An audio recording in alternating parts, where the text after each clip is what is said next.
Yo şaroka roşnayı tîcî da amayo dünya zazayê. Berê henzar seran erdê ariyan de germayê rojî bin de berîqey bî. Dide împaratorê pîl Pertan û Sasaniyan nê erdon sero hüküm romitene.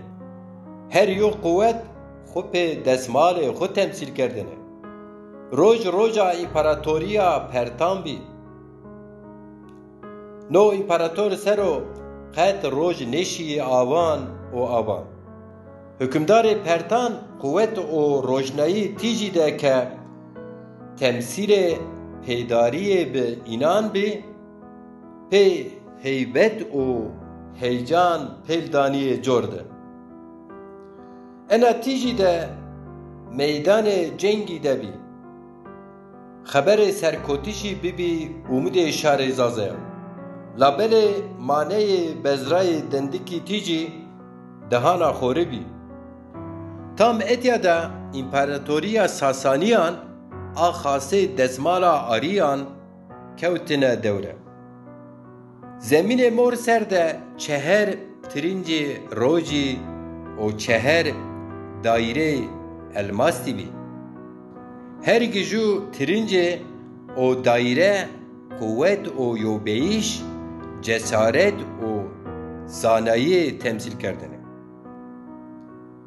Wertê her du miyan împaratoriyan da yo qewxe, lej, ceng û pêrûdeyîş vêca.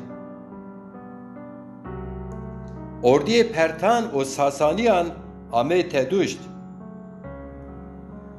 Dede desmalî, dede kuvvetî û dede merkezî û dede medeniyetî. Tam û tew wertê cengî de yo mucize peyda bî û amê werte û meydan.